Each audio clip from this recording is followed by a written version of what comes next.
My right hand is shaking again. Not badly, not enough you'd notice if you weren't looking for it. I notice it. I notice it every time I pick up a glass of water, every time I sign my name at the hardware store. There's a tremor there now that wasn't there before 1990. Before 12 years of telling myself every morning that 2 more milligrams was maintenance, not dependency. I used to back an 18-wheeler into a loading dock in the dark, in the rain, using nothing but mirrors and muscle memory. 300 feet of refrigerated trailer, 6 inches of clearance on either side. 2 in the morning, dispatcher in my ear about the Memphis window. I had the steadiest hands in the whole Elizabethtown yard. The chair faces the window. I can see the road from here.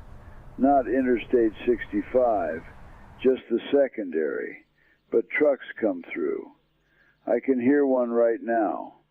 That low rumble you feel in your chest before you hear it with your ears.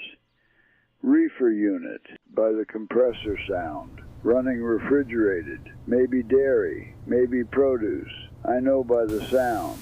I've known by the sound since I was 22 years old and climbed into my first cab at Ramsey Refrigerated in June of 1986.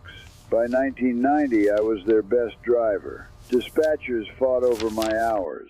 Dock foremen at the Kroger warehouses in Tennessee requested me by name. Clean CDL, 4 years, not even a mirror clip.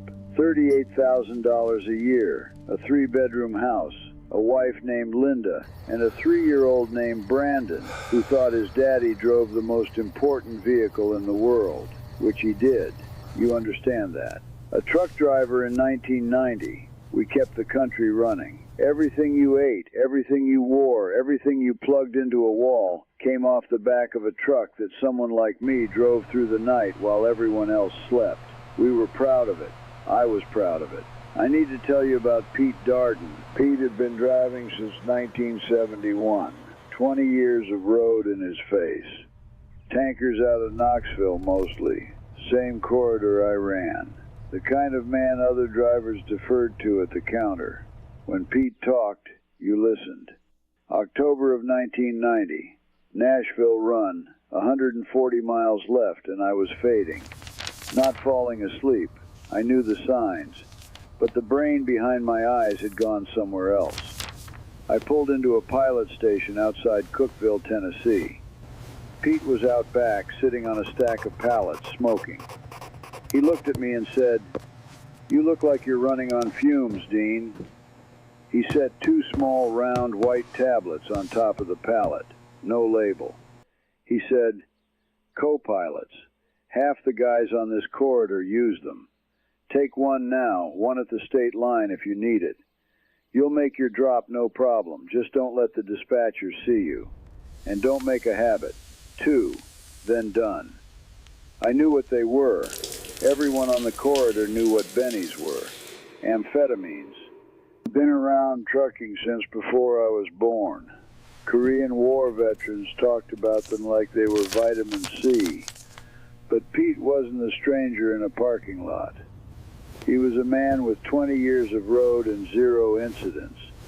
He presented them not as drugs, but as tools. The way you hand a specific wrench to a mechanic who needs it. I took one. Made my Nashville delivery at 2:47 a.m., 12 minutes early. The other tablet sat in my shirt pocket for a week before I threw it away. I was very sure that week that I would never take another one. Here's what nobody tells you about amphetamines and truck driving in 1990. The DOT federal drug testing mandate came into full enforcement in 1991. I started in October 1990. 1 month before the system that would eventually destroy me went active. I've thought about that 1 month many times. By 1992, I was taking co-pilots on every run over 350 miles, which was most of them. I told myself it was professional maintenance. I told myself the best drivers I knew used them, and that was true. You bought them from certain guys at certain stops, the same way you bought a CB antenna from a certain parking lot. It was infrastructure, part of the economy of the corridor. The problem with something that feels professional is that it builds a professional justification. I wasn't taking drugs.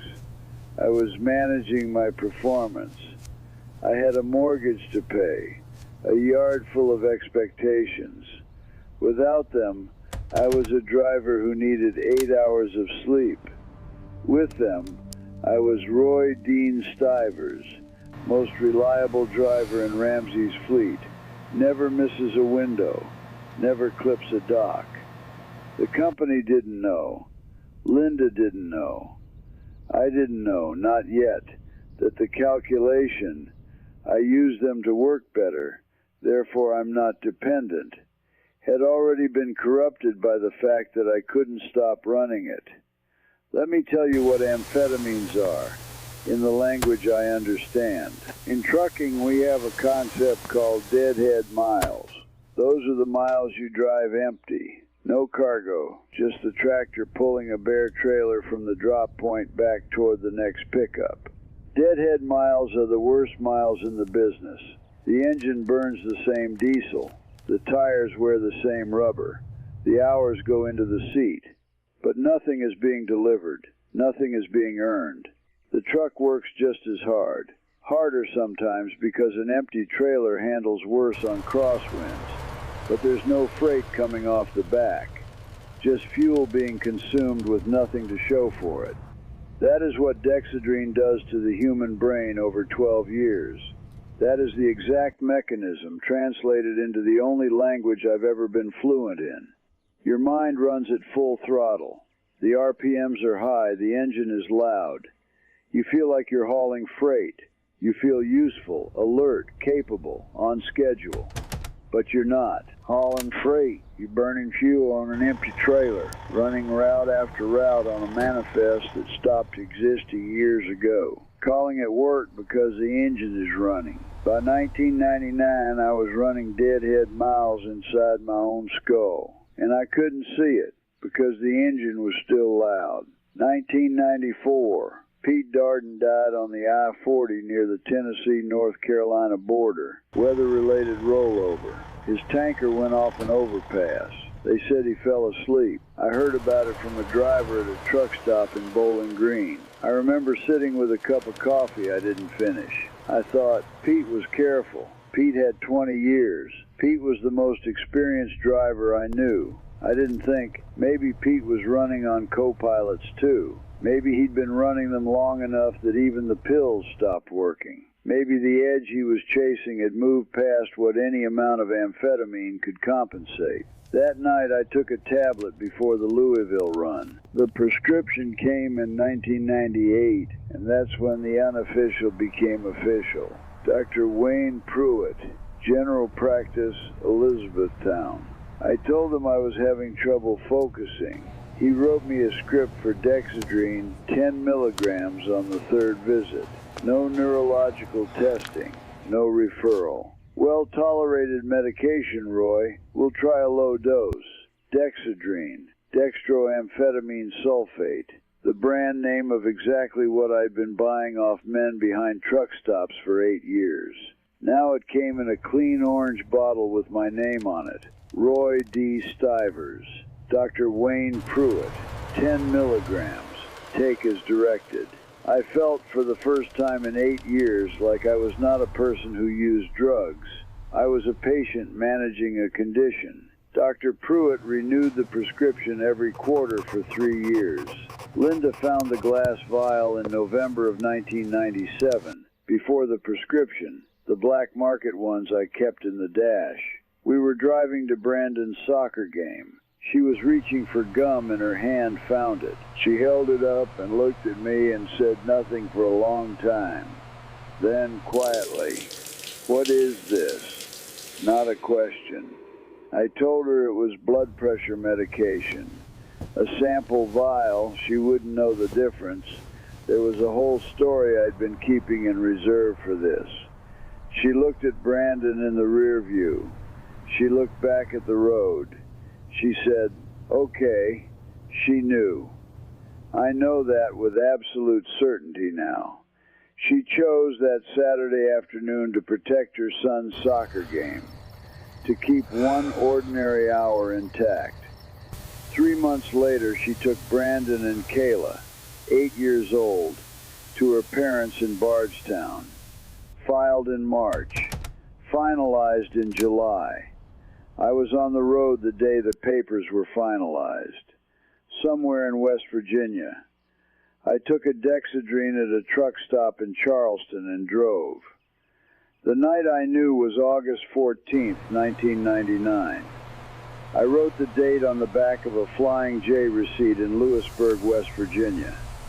I still know exactly where that receipt is. In the glove box of a truck I no longer own. In a yard I'm no longer permitted to work in.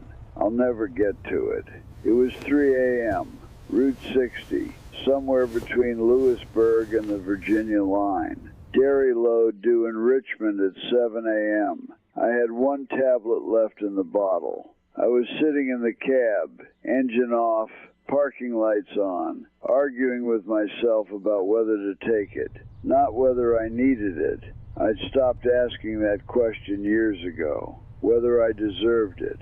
I had built, in the previous 45 minutes, a complete internal court case about whether Roy Dean Stivers had earned the right to take this last pill, out loud, in the cab, alone. Then I looked up at the rearview mirror, driver's side, angled back toward the sleeper. I could see myself, my face in the parking light, and I was talking, lips moving, talking to no one, about a single white tablet, and I had not noticed I was doing it until the mirror showed me. I sat there a long time looking at my own face. I could not have told you where the truck was pointed.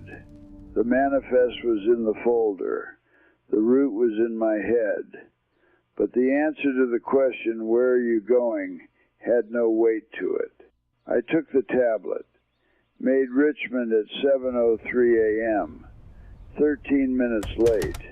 Joe, the DOT test caught me in April 2001. Mandatory random. I had miscalculated the washout time. Dextroamphetamine takes 2 to 3 days to clear. I'd taken a dose 28 hours before the test. Positive for amphetamines. 1,240 nanograms per milliliter. The federal threshold is 500. Suspended immediately. A reviewing physician in Louisville asked me 3 questions. I told him about the Pruitt prescription. He said the prescription did not cover the positive test because the test occurred outside of documented therapeutic use. Technically correct, entirely wrong. CDL suspended, indefinitely. Without a CDL, I wasn't a truck driver. I was just a man in Elizabethtown, Kentucky, who knew how to back a trailer. I stopped the Dexedrine in January 2002, cold, not tapering, because Pruitt stopped renewing when the DOT report reached him. 12 years of 20 to 30 milligrams per day, just stopped. 9 days. I won't describe them. Days 5 through 8, I don't have a clear account of. Fragments. CDL appeal denied in June 2002. Permanent revocation. I lost the house in March 2003. No CDL. No income. No mortgage payments. A judge said, "Unfortunate situation, Mr. Stivers. Nothing more I can do here." I walked out of that courthouse and stood on Mulberry Street and looked down toward the I-65 on-ramp. You can see the tops of the trucks from there on a clear day. Just the roofs of them above the tree line, going fast, going somewhere. I watched them for a while. Then I walked to the bus stop. 22 years clean. Stopped out of pure disgust. Bronchitis turned to pneumonia. 8 days in the hospital in 2004. No program, no sponsor. Just lying there looking at the ceiling and understanding that I had run the engine into the ground. The tremor in my right hand started about 2 years after I stopped. Essential tremor, the neurologist said, idiopathic. Then he asked about my history, wrote something in the chart and said, idiopathic but consistent with history of stimulant abuse. That's the medical notation for, you did this. The insomnia never left.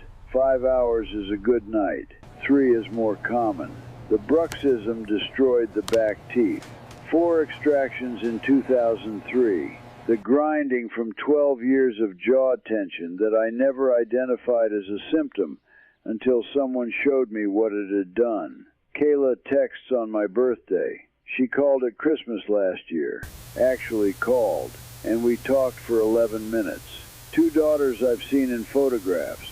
She is careful around me the way children are careful around parents who have demonstrated their capacity for damage. Brandon is 39. I stopped trying in 2010. 9 years of voicemails, unreturned. At some point, the leaving of a voicemail becomes a performance of a relationship that doesn't exist. I stopped performing it. I still have his number, haven't deleted it. The CB radio is on the shelf over there. Cobra 148 GTL, bought in 1999. Doesn't work. The coax connector corroded through. I've been meaning to replace it for 6 years. I keep it because I keep it. Sometimes I think I should box it up with the rest of it. Then I don't. The logbook is under the bed. The last one, the DOT daily log from the week in April 2001. I logged every mile of that week. Knoxville to Nashville, Nashville to Lexington, Lexington to Richmond. The last entry in the last column. The line below it is blank. I put the book in a cardboard box the week of the suspension, and I have not opened it since. The truck outside is past the ridge now. I can still hear the engine note, lower, fading away. And then it's just the refrigerator and the traffic and whatever's left of the afternoon. 63 years old. Hands that shake. Teeth that are mostly gone. 5 hours of sleep on a good night. Working mornings at a hardware store stacking shelves because the CDL revocation is permanent, and that's the arithmetic. 12 years running deadhead. The engine loud, the trailer empty, the fuel burning down. A manifest that said I was going somewhere. I was never going anywhere. A truck ran my route. Somebody else drove it home.